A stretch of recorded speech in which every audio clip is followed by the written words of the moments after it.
The Vorath had conquered for 300 years. They moved through the galaxy like a disease, swallowing worlds and civilizations without mercy. No species had ever stopped them. No army had ever made them retreat.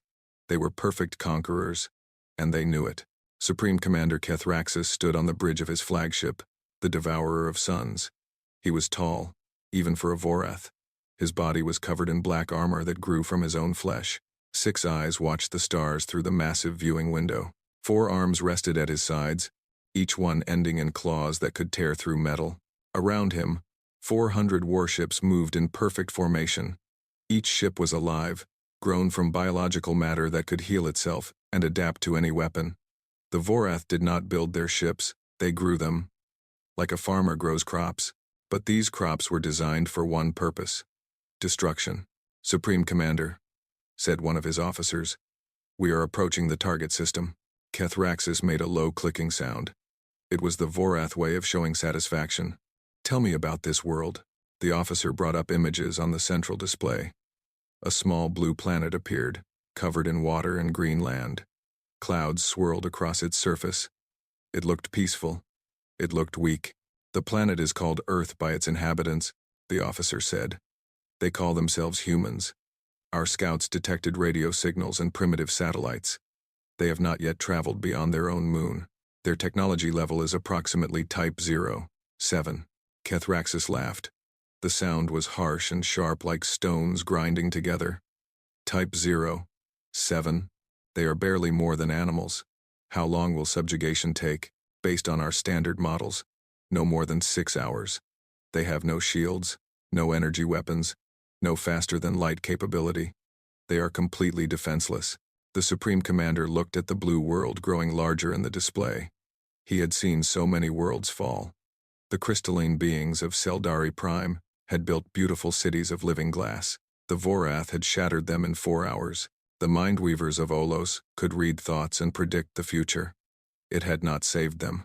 The machine race of Constructum 7 had bodies of pure metal and computers for brains. The Vorath had torn them apart and used their parts to improve their own ships. This world would be no different. It would fall like all the others. Begin standard approach, Kethraxis ordered. Send the subjugation message. Tell them to surrender or be destroyed. The fleet moved forward. The distance to Earth shrank with every passing moment. Kethraxis was already thinking about the resources this world would provide. Fresh biological material, metals, water, and of course, slaves. The Vorath always needed more slaves. Then something strange happened. Supreme Commander, the officer said. His voice carried an unusual tone. Our sensors have detected something. What is it? A ship. A single ship. It is positioned directly in our path. Kethraxis turned all 6 eyes toward the display. The image changed, zooming in on a small section of space ahead. There, floating alone in the darkness, was a vessel. It was tiny compared to the Vorath fleet. One of his warships could have swallowed it whole. One ship? Kethraxis asked. Just one? Yes, Supreme Commander. It appears to be of human origin. That is impossible. You said they had no interstellar capability. The officer checked his readings again. The ship is definitely human in design, but its technology, some of it does not match anything else we have seen from this species. It is more advanced. Kethraxis studied the lone vessel. It was ugly by Vorath standards. Hard metal edges, exposed weapons, no organic curves. It looked like something built by creatures who did not understand beauty, but there was something else about it, something that made him feel strange. The ship was not running, it was not hiding. It was just sitting there, waiting for them. They are broadcasting a message, the officer announced. Play it. The bridge filled with a sound. It was a voice, speaking in the Vorath language. The accent was wrong, the pronunciation clumsy, but the words were clear. Turn back. That was all. Just 2 words. Then the message repeated. Turn back. Again and again. The same message. Turn back, turn back, turn back. Kethraxis felt his claws tighten. In 300 years of conquest, no one had ever told the Vorath to turn back. Species begged for mercy. They offered tribute. They surrendered. But they did not give orders to the Vorath. Who commands this vessel? He demanded. The officer worked at his station. We are detecting approximately 6,000 life signs aboard. The ship's name appears to be Defiance. Defiance. Kethraxis tasted the word. It was a good name for a ship that was about to die. This is amusing, he said. These humans send one ship to stop 400. Either they are very brave or very stupid. Perhaps both, Supreme Commander. Kethraxis made his decision. Send 30 warships to destroy them. I want this done quickly. Let it serve as a message to the rest of their kind. 30 massive Vorath vessels broke from the main fleet. They moved toward the tiny human ship like predators circling wounded prey. Their weapons began to glow with energy. Their living hulls pulsed with anticipation. The human ship did not move. It did not try to flee. It did not send any more messages. It just waited. On the bridge of the Devourer of Suns, Kethraxis watched with growing interest. He had seen many species face death. Some fought, some ran, some prayed to their gods. But he had never seen a ship simply wait like this. There was something almost insulting about it. Supreme Commander, the officer said quietly, the human vessel is powering up its weapons. Let them. What can one ship do against 30? The Vorath vanguard closed the distance. They were now within firing range. Energy weapons charged, biological missiles prepared to launch. This would be over in seconds. Then the human ship moved. It moved faster than anything Kethraxis had ever seen from a primitive species. Engines flared with blue-white fire. The ship shot forward, directly toward the Vorath formation. And as it moved, it began to fire. Beams of light stabbed out from the human vessel. But this was not like any weapon Kethraxis knew. The beams hit a Vorath warship and punched straight through it. The living ship screamed, a sound that echoed through the mental link all Vorath shared. Then it exploded. Metal projectiles followed the beams. They moved so fast that the Vorath sensors could barely track them. One projectile hit another warship and kept going, tearing through the hull like a needle through flesh. Kethraxis stood frozen. He was watching 2 of his ships die. 2 ships that should have been invincible. What is happening? He whispered. The human ship was not stopping. It twisted and turned through the Vorath formation, firing in all directions. More beams, more projectiles, more explosions. The primitive vessel was dancing with death, and somehow, impossibly, it was winning. They are using kinetic weapons, the officer reported, his voice shaking. Physical projectiles accelerated to incredible speeds, and some kind of focused radiation beam. Our ships cannot adapt fast enough. A 3rd Vorath warship died. Then a 4th. The human vessel took hits too. Parts of its hull glowed red. Sections broke away. But it kept fighting. Kethraxis watched the battle unfold. He watched his mighty warships struggle against a single enemy. And for the first time in his long life, he felt something cold settle in his chest. He did not know it yet, but it was the beginning of fear. The message still echoed in his mind. 2 simple words that suddenly carried a weight he had never expected. Turn back. Perhaps he should have listened. Captain Elena Vasquez stood on the bridge of the UES Defiance and watched the enemy approach. Her hands were steady. Her voice was calm. Inside, her heart beat like a war drum. She was 53 years old. Her hair had turned gray early, a gift from too many battles and too many losses. Scars marked her face and arms, memories of the last war that had nearly destroyed humanity 30 years ago. That war had killed her parents, her first husband, and millions of others, but it had also united the surviving nations into one government. Out of ashes, Earth had been reborn, and now, another enemy had come. Captain, said Lieutenant Chen from the weapons station. 30 enemy vessels breaking formation. They are heading toward us. I see them, Vasquez replied. How long until they reach firing range? 4 minutes. 4 minutes. Vasquez looked around her bridge. Every station was filled with her best officers. They had trained for this moment for years, knowing it would probably be their last mission. Not one of them had asked to leave. The Defiance was humanity's greatest secret. 40 years ago, a Vorath scout ship had crashed on Earth. The governments of the world had hidden the wreckage and studied it. They learned about the Vorath, about their conquests, about the fate that awaited Earth, and they decided to fight back. The Defiance was built in secret, hidden on the far side of the moon. It used human technology mixed with what they had learned from the crashed alien ship. The result was something new, something dangerous, something the Vorath had never faced before. All hands, Vasquez said into the ship-wide communication system. "This is the captain. You all know why we are here. Behind us is Earth, our families, our friends, everyone we have ever loved. The enemy thinks we are weak. They think we will surrender. They think we will die easily." She paused. "Let us teach them how wrong they are."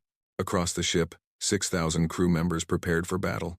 Engineers checked the reactors. Gunners loaded ammunition. Medical teams set up emergency stations.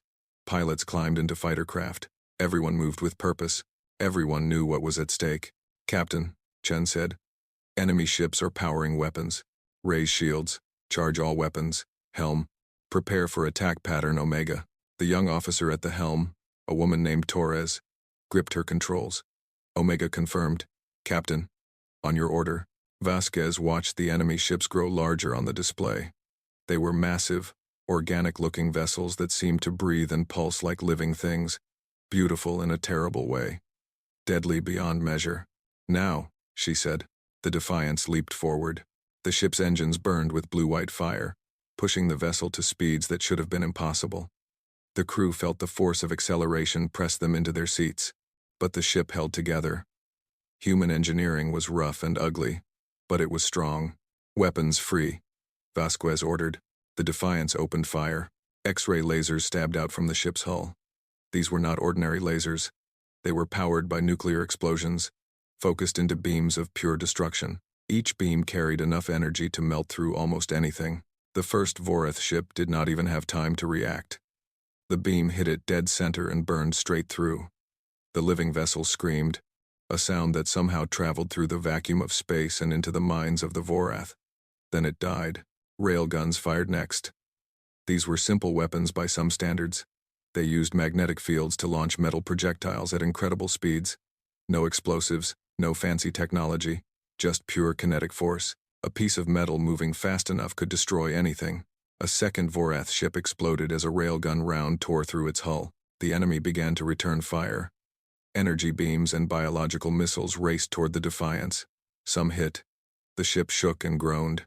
Warning lights flashed across the bridge. "Hull breach on deck 7, someone reported. "Sealing now." "Keep firing," Vasquez commanded. "Do not stop." The Defiance twisted through space, dodging what it could, taking hits when it had to. Torres flew the ship like it was part of her own body.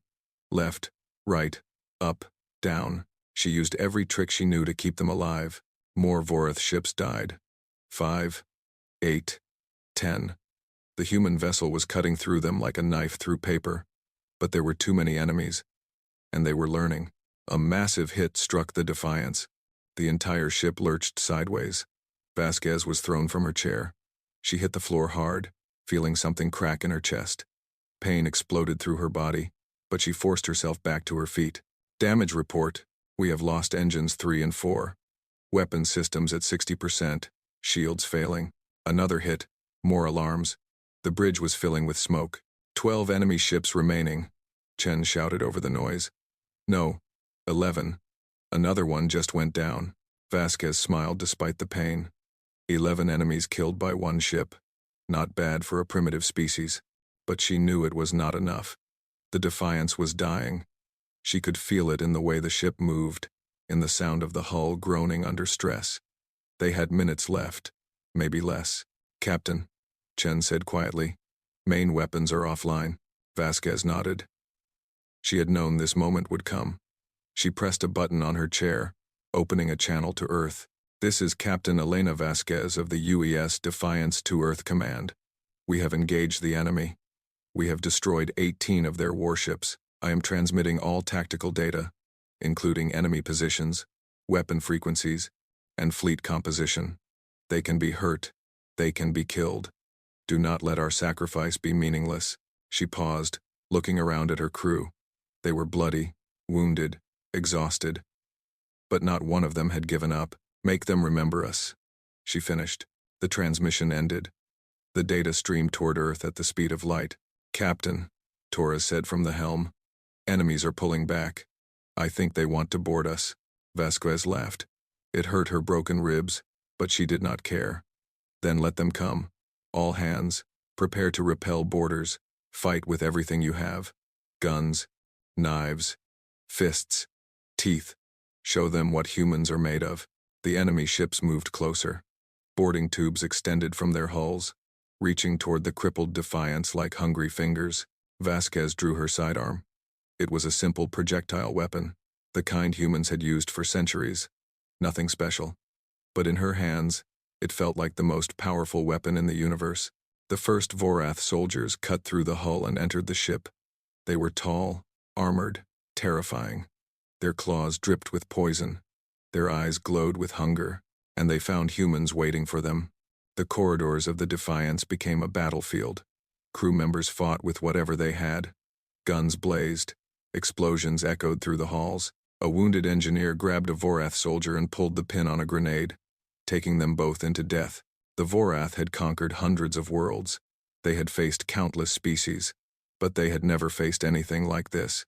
They had never faced creatures that refused to die quietly.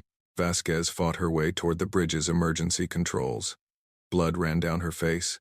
Her left arm hung useless at her side, but she kept moving. She reached the console and entered a code. A countdown began.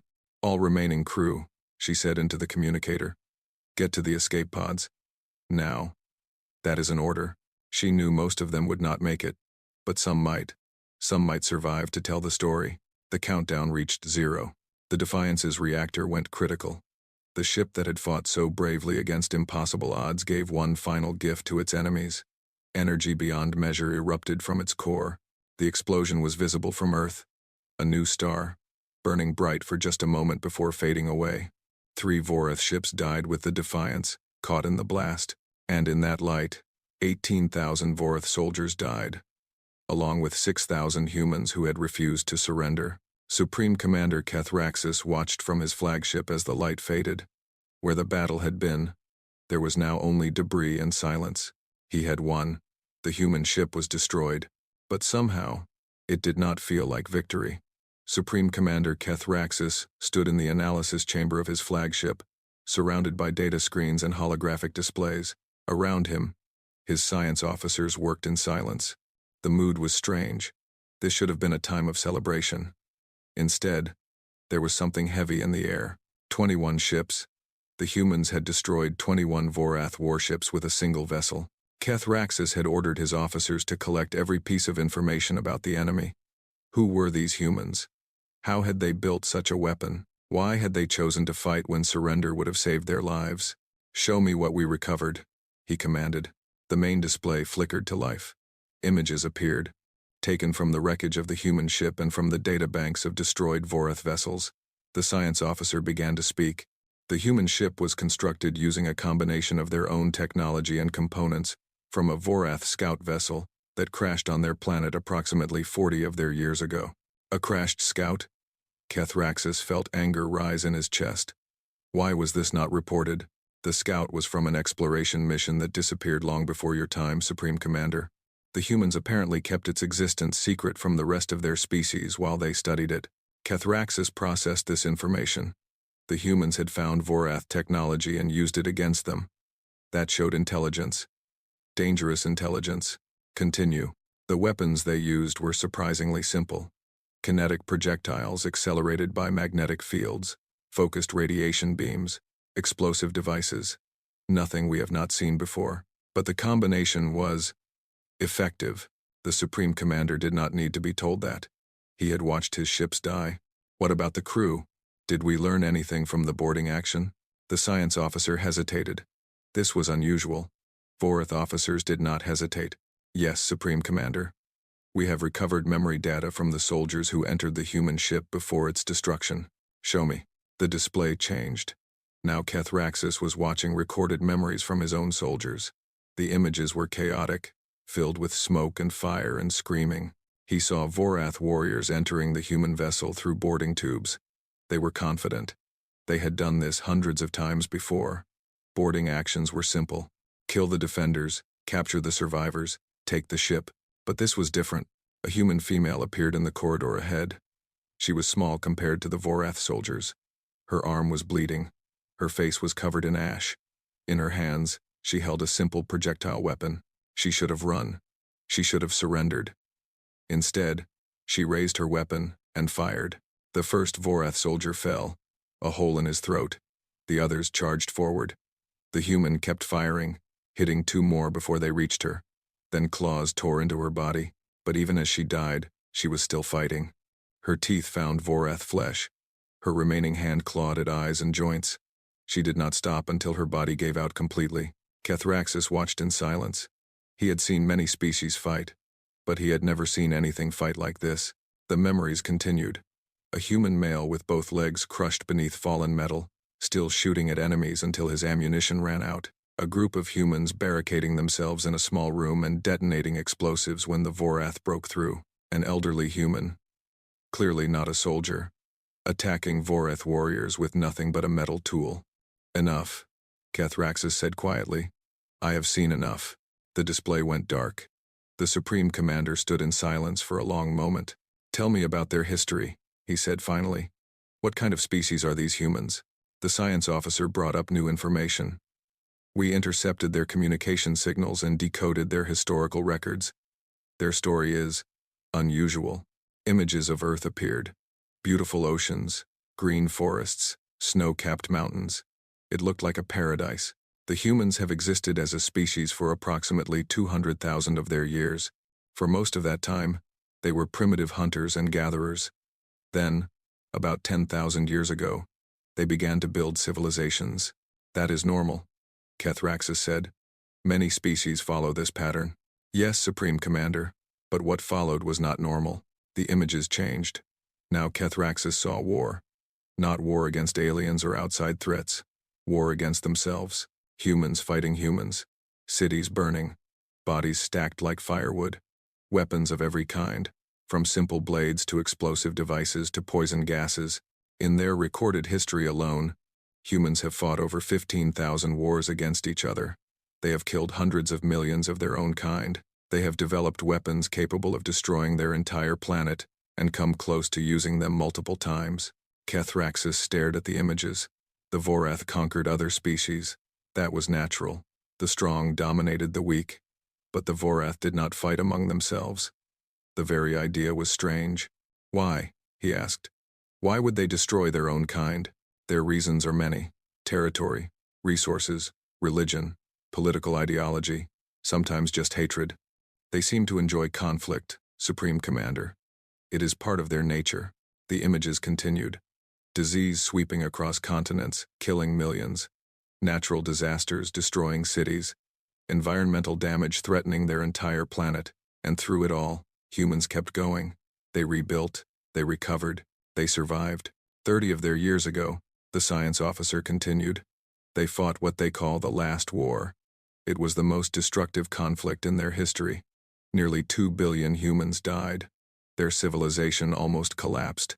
But it did not collapse. No, Supreme Commander. Instead, the survivors united.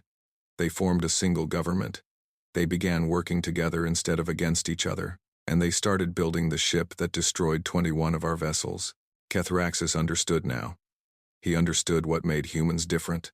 The Vorath were conquerors. They were strong because they had never faced true hardship. Their biology was superior. Their technology was advanced. They had swept across the galaxy because nothing could challenge them. But humans were different. Humans had been challenged every day of their existence.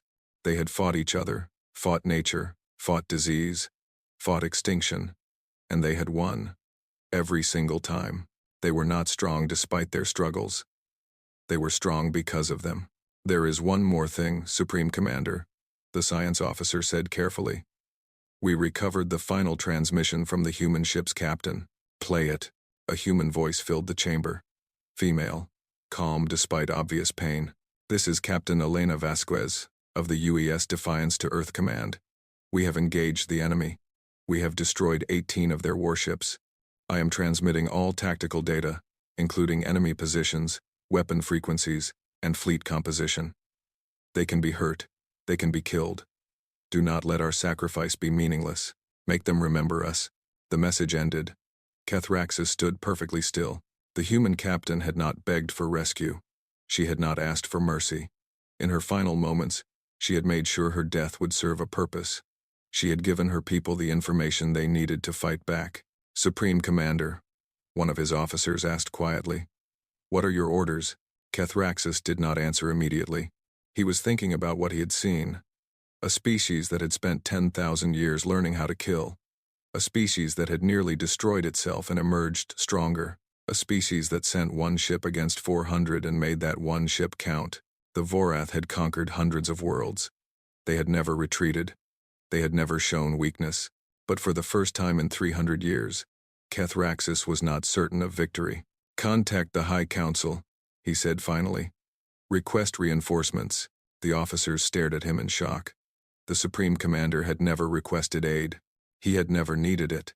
"Supreme Commander, is that necessary?" "We still outnumber them by—" "I know what we outnumber," Kethraxis interrupted. "But these humans are not like other species. They have been preparing for us for 40 years. The ship we destroyed was just the beginning, and now they know our weaknesses." He looked at the image of Earth still floating on the display. "Such a small world. Such a dangerous people. We will still conquer them," he said. "But we will do it properly. With overwhelming force. I will not underestimate them again." The message was sent. The fleet moved forward. Slowly now, cautiously, and on the small blue planet ahead, humanity was watching, waiting, preparing. They had 90 days before the enemy arrived. It would have to be enough. The message from the Defiance reached Earth at 3:47 a.m., Greenwich Mean Time.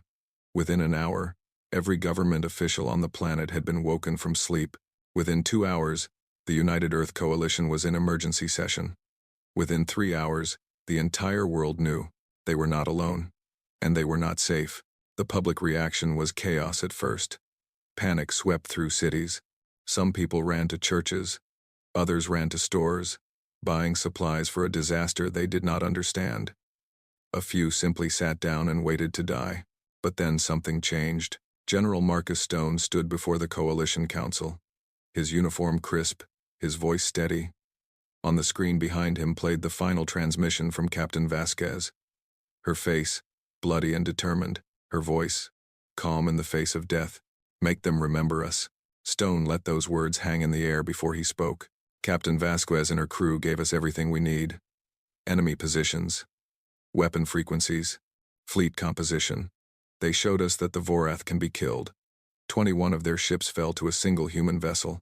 Now imagine what we can do with 90 days and the resources of an entire planet." The council members looked at each other. Fear was still in their eyes. But something else was growing there too. "The Lazarus Protocol was created for this moment," Stone continued.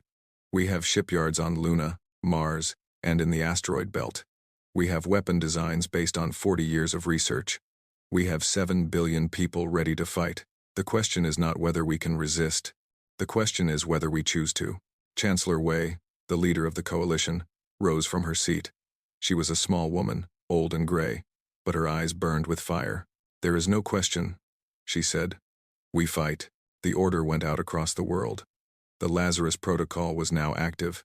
On Luna, the massive shipyards that had secretly built the Defiance roared back to life. Thousands of workers flooded the facilities, working in shifts around the clock. Steel flowed. Reactors powered up. Weapons were assembled. On Mars, the colonial factories converted from civilian production to military output. Mining vehicles became armored transports. Construction robots were reprogrammed as combat drones. The Red Planet became a forge of war. In the asteroid belt, mining stations transformed into weapon platforms. Railguns, the size of buildings, were mounted on rocky surfaces. Nuclear missiles waited in hidden silos.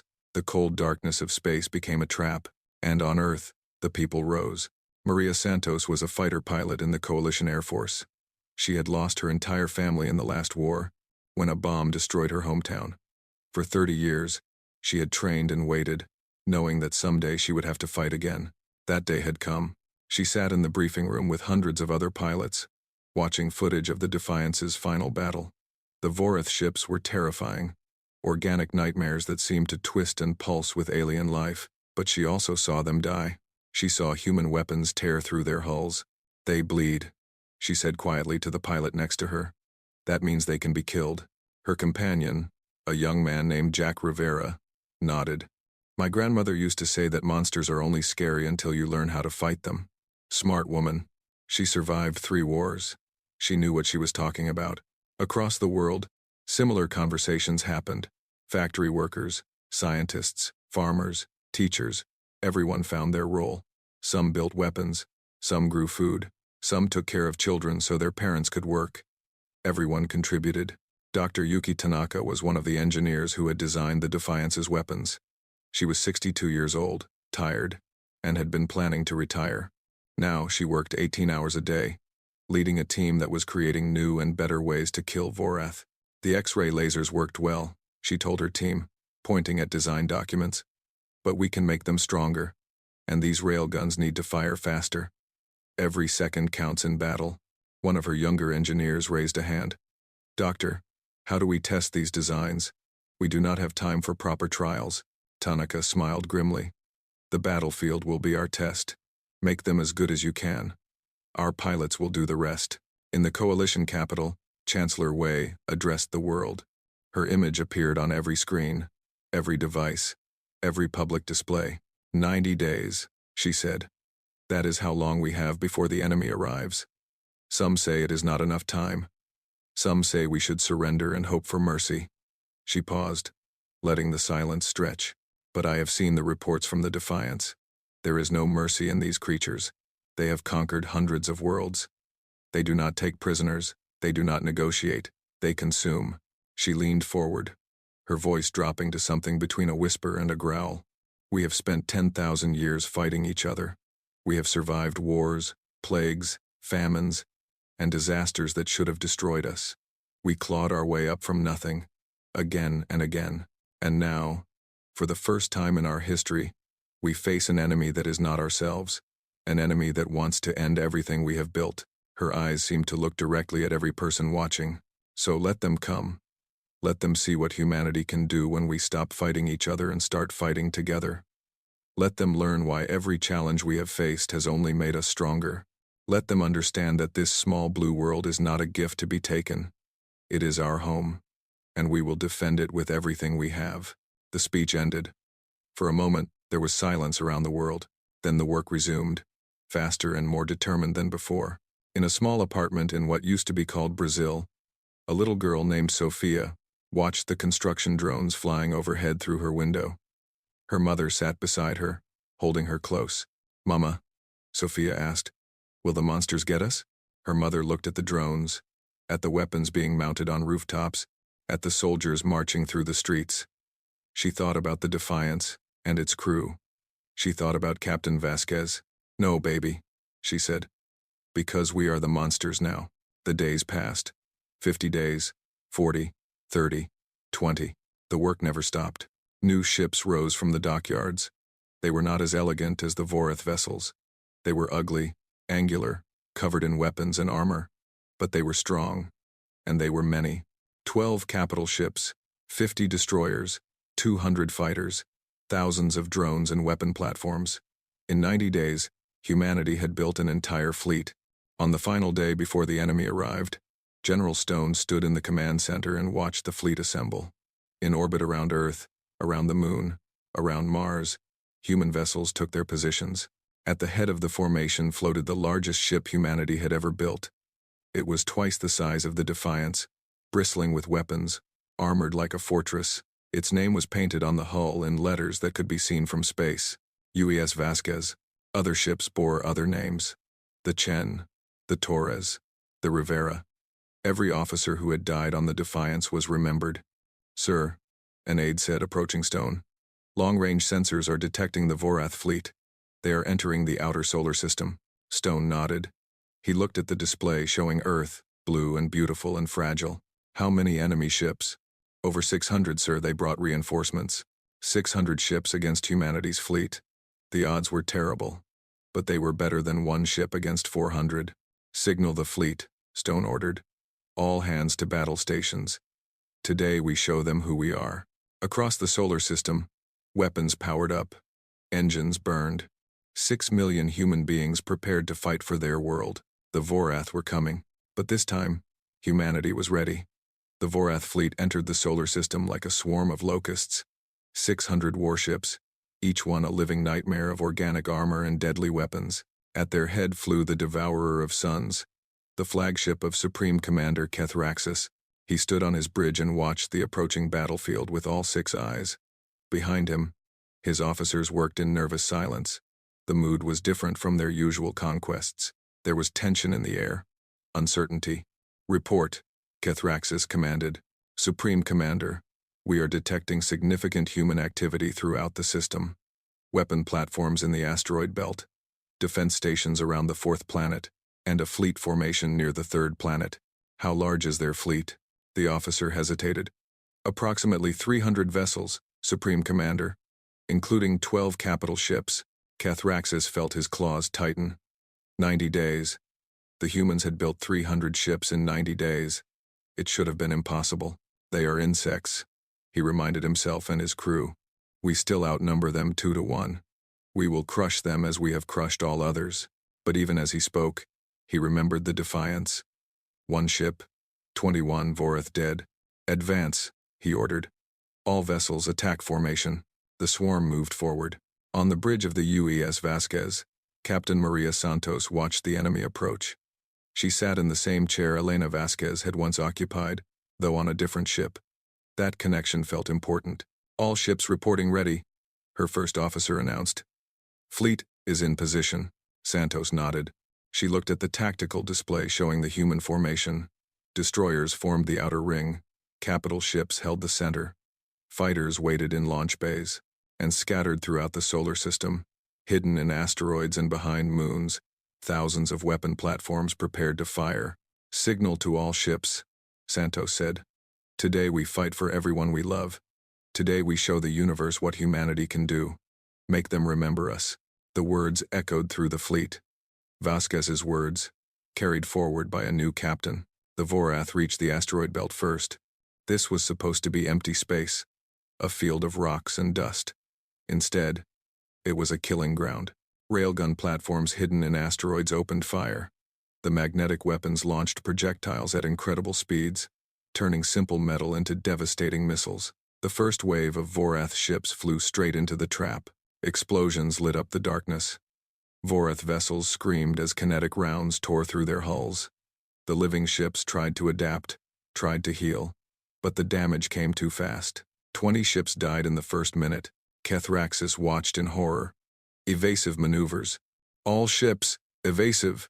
The fleet scattered, dodging between asteroids, trying to avoid the hidden weapons. But the humans had planned for this. As the Vorath spread out, human fighters launched from bases hidden throughout the belt. Maria Santos had trained for this moment her entire life. Her fighters shot through space like a bullet, weaving between rocks and wreckage. 2 other pilots flew at her side, moving in perfect formation. "Target acquired," she said calmly. Firing, her missiles streaked toward a Vorath destroyer. The living ship tried to dodge, but it was too slow. The missiles hit, punching through organic armor and detonating inside. The ship broke apart. "1 down," Santos reported. Finding next target. Across the asteroid belt, similar battles played out. Human pilots danced with death, using their smaller ships' speed and agility against the larger Vorath vessels. They took losses. Many pilots died. But for every human ship destroyed, 2 or 3 Vorath fell. Kethraxis pushed his fleet forward, through the asteroid belt and toward the inner planets. He had lost 50 ships already. The number was unthinkable, but he still had 550. He would overwhelm them with numbers. The fleet reached Mars. The red planet was dotted with human settlements and orbital stations. More importantly, it was defended. Nuclear missiles launched from hidden silos on the Martian surface. Each warhead carried enough destructive power to level a city. They flew toward the Vorath fleet in waves. "Intercept!" Kethraxis screamed. "Destroy those projectiles." Vorath weapons fired, trying to shoot down the incoming missiles. They destroyed many, but not all. The nuclear explosions were visible from Earth. Brilliant flashes of light appeared around Mars, each one marking the death of a Vorath ship. The living vessels burned in atomic fire, but still, the Vorath came. They were wounded, bleeding, reduced. But they were not defeated. The 2 fleets met near Earth's moon. This was the final battle. Everything humanity had built, everything they had sacrificed, came down to this moment. "All ships," Santos ordered from the Vasquez. Engage at will. Protect Earth at all costs. The battle became chaos. Human and Vorath ships clashed in a swirling storm of fire and metal. X-ray lasers burned through organic hulls. Biological missiles struck human vessels. Ships rammed into each other. Crews fighting hand-to-hand in damaged corridors. The Vasquez plunged into the heart of the enemy formation, its massive railguns firing continuously. Around it, human destroyers provided cover. Taking hits meant for the flagship, Kethraxis watched from the Devourer of Suns. His fleet was dying. He could feel it through the mental link that connected all Vorath, hundreds of thousands of his people screaming in pain, then falling silent forever. "This is impossible," he whispered. "They are primitives. They should be easy prey, but they were not prey. They were predators." The turning point came from an unexpected source. A civilian freighter, the SS Margaret Chen, had been trying to evacuate colonists from a lunar settlement when the battle reached them. The ship was unarmed, slow, defenseless. It should have fled. Instead, Captain Helen Park, a 67-year-old grandmother who had flown cargo ships for 40 years, made a different choice. She saw the Devourer of Suns. She saw it destroying human ships. She saw it commanding the enemy fleet, and she pointed her ship at it. "All passengers, get to the escape pods," she announced over the ship's speakers. "Now." "That is not a request, Captain," her first officer said, eyes wide. "What are you doing?" Park smiled. It was a sad smile, but also peaceful. "My grandchildren are on Earth. I am not going to let these monsters touch them." She pushed the engines to maximum. The Margaret Chen was not a fast ship, but it did not need to be fast. It just needed to reach its target. The Vorath flagship detected the approaching vessel. Its weapons fired, trying to destroy the freighter. But the Margaret Chen was small, and the Devourer was distracted by the battle around it. The shots missed. Park watched the enemy ship grow larger in her view screen. She thought about her grandchildren. She thought about her late husband. She thought about Earth, blue and beautiful. "This is for everyone," she said softly. The Margaret Chen hit the Devourer of Suns at near light speed. The impact was beyond anything the Vorath had experienced. The civilian freighter, accelerated to relativistic velocity, carried more kinetic energy than 1,000 nuclear bombs. It struck the flagship dead center. The Devourer of Suns ceased to exist. Kethraxis died without understanding what had happened. One moment he was commanding his fleet. The next, he was gone, along with his ship and everyone on it. The effect on the Vorath fleet was immediate. The mental link that connected them all suddenly went silent. The Supreme Commander, the center of their command structure, was dead. The ships faltered, confused, leaderless. The humans did not hesitate. "All ships, full attack," Santos commanded. "Drive them back." The human fleet surged forward. Destroyers and fighters swarmed the confused Vorath vessels. Capital ships unleashed everything they had. The enemy formation broke apart, and then, for the first time in 300 years, the Vorath ran. The surviving ships turned and fled. They abandoned their dead, abandoned their wounded, abandoned everything except the desperate need to escape. The unstoppable conquerors had become prey. The humans did not chase them. They were too exhausted, too damaged, too few. They let the enemy go. When the last Vorath ship disappeared from sensors, the silence was complete. No one cheered. No one celebrated. They just breathed and looked at Earth and thanked whatever powers they believed in that it was still there. 3 months later, a Vorath diplomatic vessel entered the solar system. It came alone, broadcasting signals of peace. The message was simple. The Vorath Dominion wanted to talk. Ambassador James Walker met the Vorath representatives in a neutral station built for the occasion. He was a tall man with kind eyes and a calm voice. He had spent his life trying to prevent wars. Now he faced beings who had fought them for centuries. The lead Vorath delegate was named Zareth. It was smaller than the warriors, more slender, with only 4 eyes instead of 6. "We do not understand," Zareth said. "Your species is young. Your technology is primitive. You should have fallen like all the others. Why did you fight so hard?" Walker considered the question. He thought about the Defiance, about Captain Vasquez, about Helen Park and her freighter, about every human who had given everything. "Because we have been fighting ourselves for 10,000 years," he said finally. We have survived wars, plagues, disasters, and our own worst impulses. You were just the first enemy we all agreed on. Zareth was silent for a long moment. What will you do now? It asked. Will you come for us? Will you seek revenge? Walker shook his head. No. We are tired of war. All we ever wanted was to be left alone. Give us that, and we can be at peace. And if we cannot, the ambassador's eyes hardened. Just for a moment, Zareth saw something in those eyes, something old and cold and patient. Then we will do what we have always done. We will survive, and we will make sure our enemies do not. The Vorath agreed to peace. Word spread across the galaxy. The Vorath, the unstoppable tide, the devourers of civilizations, had retreated from a single world. They had faced a young species on a small blue planet, and they had lost. Every civilization that had ever bowed before the Vorath heard the news.